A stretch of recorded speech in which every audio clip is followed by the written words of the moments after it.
오늘 본문 말씀을 통해서 왕으로 선출되는 사울을 우리가 보게 됩니다. 12지파니까 지파별로 1000명씩 그렇게 뽑아라. 그리고 다 이 미스바로 불러 모았습니다.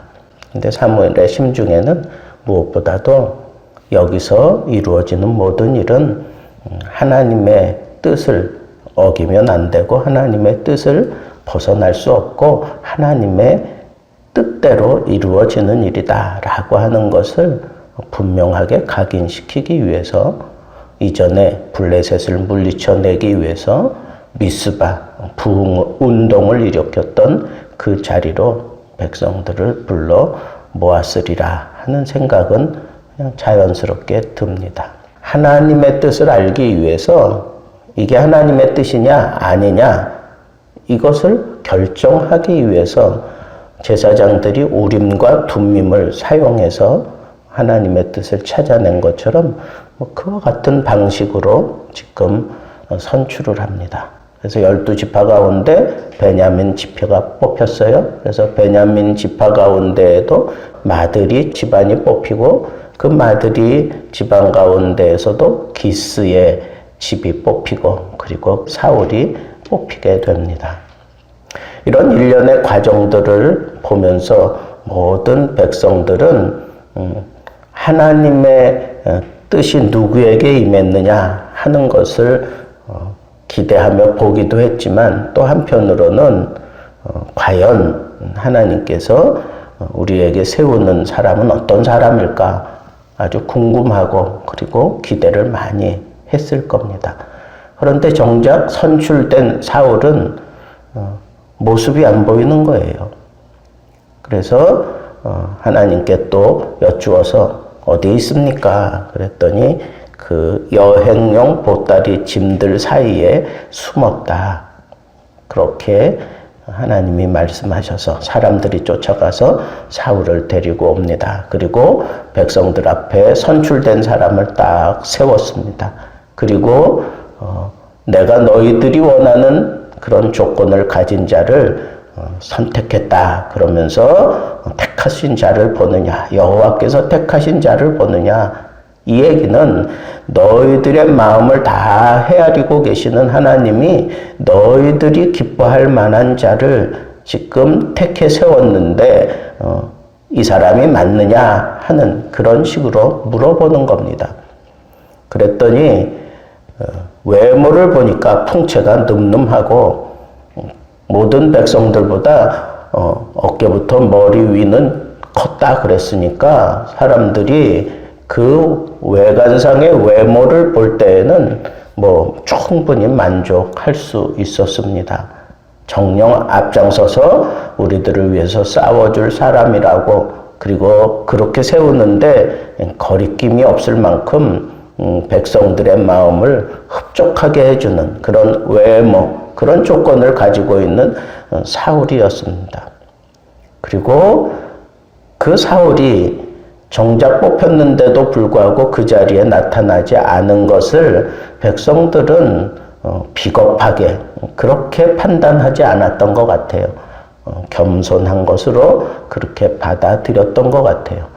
저는 이렇게 생각해 봤어요. 왜 사울이 이미 사무엘을 통해서 네가 이 나라의 왕이 될 것이라고 하는 그런 얘기도 들었고 그리고 분명히 왕이 되고 난 이후에 이 백성들은 이런 것들을 원하니 너는 이렇게 해라 하는 식으로 분명히 왕의 제도에 대해서 그리고 백성들의 그 제도에 대해서 충분히 사무엘을 통해서 배웠을 거라고 우리는 앞장에서 다 살펴봤습니다. 자, 그럼에도 불구하고 그렇게 백성들 앞에 당당하게 나타나지 못하는 이유 가운데 하나는 그는 베냐민 지파였기 때문에 그래요. 베냐민 지파는 수적으로 가장 작은 그런 지파였어요. 그 당시에는. 그 이유를 우리는 잘 알고 있어요.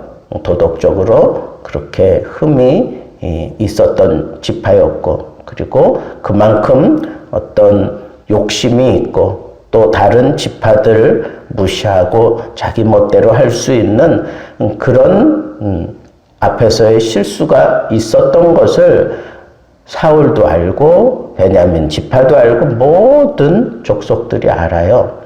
그러니까 사울은 생각할 때 내가 불려져서 서게 됐을 때 다른 지파 사람들이 나를 탐탁지 않게 여기거나 베냐민 지파에 대해서 탐탁지 않게 여기게 됨으로 인해서 혹이라도 어떤 선동하는 사람들이 생겨서 위험한 일이 생기지는 않을까 하는 그런 걱정도 그 마음속에는 분명히 있었을 거라 생각해 보게 됩니다. 그런데 정작 그렇게 여호와께서 택하신 자를 보느냐 그랬더니 모든 백성들이 다 만세수를 외치면서 그렇게 좋아하는 거예요. 그러니까 그런 상황들을 보면서 사울은 용기가 생겼을 것이다 하는 생각이 듭니다. 저는 오늘 말씀을 통해서 중요하게 봐야 되는 부분은 그거예요. 이스라엘 백성들에게 제비 뽑기를 하기 전에 사무엘이 너희가 하나님을 버리고 이렇게 왕을 선택하게 되었다. 하나님은 애굽에서 너희들을 구원해 내었고 모든 나라의 손에서 너희들을 건져내셨다. 그 하나님은 지금도 우리와 함께 계신다. 그런데 그 하나님의 통치를 받지 아니하고 이방 나라들이 하는 것처럼 그런 왕정 제도를 선택하는 이것은 분명히 잘못된 것이다. 너희는 모든 재난과 고통 중에서 친히 구원하여 내신 너희의 하나님을 오늘 버리고 우리 위에 왕을 세우라 했다. 이 얘기를 분명하게 밝힙니다, 사무엘이. 그것은 백성들이 이제 너희들이 원해서 선택된 이 상황에 대해서 너희들이 책임을 져라는 거예요. 너희들이 의무를 다하라는 거예요. 그러면서 왕의 제도에 대해서, 백성들의 의무에 대해서 분명히 가르치는 그런 일을 사무엘이 하고 있는 것을 보게 됩니다. 그래서 신명기에 나타나 있는 그대로 왕을 세울 때는 하나님 주권을 인정하고 하나님의 말씀을 따라 통치할 것을 분명히 해야 된다 하는 그런 차원에서의 말씀을 사무엘을 통해서 하나님께서 하셨다. 저는 왕을 뽑는 자리에서마저 이런 얘기를 하는 사무엘의 심정, 그리고 이 백성들이 하나님을 버리고, 여기 표현 그대로 하나님을 버리고 왕을 세우라고 하는 그런 그 속내를 다 알고 계시면서도 이 백성들의 이 요구를 들어주시는 그 하나님의 그 속마음, 그건 참 어떤 걸까? 당장 눈에 보이는 것은 이게 가장 강한 것이고 이게 가장 지혜로운 것이고 이게 가장 옳은 것이라고 하는 그런 판단이 들지라도 그것이 하나님의 뜻이 아니라면 가지 말았어야 되는 건데, 그래도 자기들의 마음대로, 자기들이 생각하는 대로 기어이 가고야만은 이 이스라엘 백성들은 첫 단추부터 잘못 끼워주는 것은 아닐까. 왕정 정치 제도가 잘못됐다는 거 아니에요. 하나님의 뜻대로 그런 마음을 가지고 그렇게 시작했다면 좋았을 텐데, 사무엘이 지금 지적하고 있는 것은 하나님이 원하시는 그런 마음을 가지고 백성들이 왕을 세우는 것이 아니라고 하는 것을 분명히 밝히고 있는 거예요. 그러면 사무엘의 얘기는 무엇일까요? 너희들이 지금 이런 마음을 가지고 왕을 구하는 것은 잘못된 것이다. 그럼에도 불구하고 이렇게 할 수밖에 없는 그런 상황으로 이끌어가는 것은 너희들이고, 그리고 그럼에도 불구하고 하나님께서 너희들에게 그런 마음인 것을 알면서도 왕정 정치를 그렇게 허락하시는 것은 하나님의 말씀대로 하면 된다고 하는 것을 여지를 남겨두는 거예요. 하나님이 정하신 그 율법을 따라, 하나님이 정하신 그 제도를 따라 그 말씀대로 하기만 하면 우리의 잘못된 요구마저도 얼마든지 선하게 이끌어갈 수 있다라고 하는 것을 오늘 이 말씀을 통해서 저는 희망으로 잡았습니다. 우리가 어리석어서, 우리가 무지해서, 우리가 욕심이 많아서 이게 옳은 거라고 생각하고 그렇게 막 밀고 나가다가 다 깨지고 엎어지고 뒤집어지고 난 다음에 아이고 하나님 그러면서 돌아오는 그런 어리석은 자들이 되지 말고 지금 너희들은 잘못된 마음으로 잘못된 생각으로 이런 것들을 요구하는데 그러나 지금이라도 이 말씀대로만 한다면, 하나님이 정하신 그 뜻대로만 한다면 너희들의 그 모든 마음을 내려놓게 되고 그리고 하나님을 의지하게 되고 하나님의 뜻을 추구하며 이 왕정 정치 온전히 그렇게 꾸려갈 수 있을 것이다 라고 하는 그런 측면에서 사무엘이 얘기했다라고 하는 이 사실을 우리가 붙잡아야 된다는 거예요.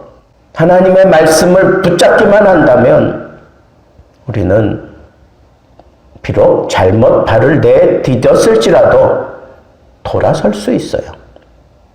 그리고 하나님의 말씀은 얼마든지 그렇게 회복시키고 바꾸어 놓을 수 있습니다. 그러면 정말 우리가 마음의 뜻을 가지고 키워야 되는 것은 무엇일까요? 인물에게 기대 거는 것보다는 하나님의 말씀대로 제도가 움직이고 하나님의 말씀대로 사람들이 머리를 숙이고 순종하고 따라오고 하나님의 말씀대로 모든 일들을 펼쳐나갈 수 있도록 하나님의 말씀이, 하나님의 계명이 이 나라의 근간이 되고 이 나라 모든 백성들의 삶의 자리가 만들어지고 하나님의 말씀에 의해서 모든 사람들이 판단하고 따라갈 수 있는 그러한 제도를 구성하고 그러한 제도를 가르치고 그러한 말씀이 모든 삶 속에 자연스럽게 녹아 흘러갈 수 있도록 그런 사람들을 우리가 키워내는 것, 그런 사람들에 의해서 나라가 움직여질 수 있도록 어떻게 해서든지 하나님의 말씀의 원리가, 하나님의 말씀이 가르쳐지고 선포되어지고 그리고 그 말씀에 따라 모든 것이 판단되어질 수 있는 그런 나라로 우리가 어떻게 하면 이 나라를 가꾸어가고 그렇게 길러갈 수 있을까? 교육가가 필요하면 말씀에 온전한 자들을 세워서 가르쳐야 되고 정치가가 필요하면 하나님의 말씀대로 이 나라, 이 민족의 어떤 문제를 결정하기 전에 하나님 앞에 무릎을 꿇고 하나님의 뜻을 구하는 그런 정치가들을 만들어내고 아브라함 링컨이 그 노예 전쟁 해방을 위해서 전쟁을 하면서 언제나 그가 작전을 수행하기 전에 또 심각한 문제들을 풀어가기 위해서 제일 먼저 하나님 앞에 엎드려 기도하고서야 회의를 하고 기도하고서야 무엇인가를 하고자 했던 그런 정치인, 그런 하나님의 말씀에 익숙하고 그렇게 다듬어진 그런 정치인들이 이 나라에 올라설 수 있도록 어릴 적부터 그런 꿈을 키워주고 어릴 적부터 그렇게 가르쳐주고 그런 덕담을 해줄 수 있는 이런 제도를 만들고 그런 문화를 만들고, 오늘날에는 문화전쟁이라고 하는데 우리 말씀에 익숙하고 말씀에 다듬어진 그런 문화를 만드는 것, 이게 기독교인들의 책임이다 라고 하는 그런 생각을 저는 이 말씀을 묵상하면서 하게 되었습니다. 그런데 여기 참 위로가 되고 희망이 되는 말씀이 나옵니다. 사울이 선출되고 나니까 마음이 감동된 유력한 자들이 사울과 함께 하고 있어요. 이 말 표현 그대로라면 힘이 강하거나 용맹스러운 자들이 스스로 민병대가 되어서 사울을 호위하고 있다고 볼 수도 있고요. 또 그 힘과 용맹스러움보다는 성령의 감동을 받아서 사울을 호위하고자 하는, 섬기고자 하는 그런 소수의 무리들이라고 볼 수도 있고, 또 사울을 섬기게 하려고 준비시켜 놓은 하나님이 뜻한 자들, 하나님의 뜻대로 선택된 자들, 하나님의 감동을 입은 사람들이 이 사울을 지켜주고 성령의 뜻대로 그리고 하나님의 감동대로 인도하고 이끌어줄 사람들을 주변에 세웠다고 하는 이 사실이 이게 얼마나 소중한가. 오늘날도 마찬가지 아닙니까? 대통령 누가 되는지 사실은 그보다 더 중요하게 보는 건 그 대통령을 싸고 함께하고 있는 그 주변의 사람들에 의해서 이 나라가 흔들리기도 하고 든든한 반석 위에 세워지는 것을 우리는 잘 알고 있습니다. 우리가 참 안타까워하는 게 버마의 아웅산 테러가 일어났을 때, 그때 그 테러에서 죽은 사람들, 그때 그 자리에 함께 했던 사람들 가운데 신실한 기독교인들이 참 많았다는 거예요. 아마 그들이 대통령 곁에서 늘 호위하며 어떤 믿음의 길을 열어놓고 하나님의 말씀대로 움직여지는 그런 모습들이 보여질 수 있었다면 이 나라는 조금 더 다른 모습으로 정치 제도가 달라지고 바뀌었을 것이다 라고 하는 그런 생각도 해보게 됩니다. 내년엔 우리가 대선을 치르게 되는데 이렇게 하나님의 마음에 감동된 사람들이 전국의 여러 자리에서 많이 일어나고 그런 뜻을 품고 기도하는 사람들이, 준비된 하나님의 사람들이 이 나라의 소망이고 이 나라의 희망이라고 하는 이런 생각을 하면서 어떤 사람을 뽑느냐도 중요하지만 이렇게 그 곁에서 하나님의 뜻을 함께 이루어 갈 수 있는 성령에 감동된 사람들, 마음이 감동되어서 하나님의 뜻을 이루고자 하는 그런 사람들이 각 처에서 준비되어 함께 시작될 수 있다면 그래도 희망이 있다. 그래도 하나님의 뜻은 속히 이루어질 수 있다 하는 그런 기대감을 가지고 오늘도 우리 대한민국에 마음이 감동된 자들이 많이 일어날 수 있게 해달라고 우리가 하나님 앞에 기도하면서 이 하루를 지내며 나도 하나님 성령에 감동된, 마음이 감동된 자로 하나님 앞에 붙들려 쓰임받기 원합니다 하는 이 기도로 오늘 하루를 열고 하나님의 뜻을 이룰 수 있는 복된 날 되기를 주님의 이름으로 축복합니다.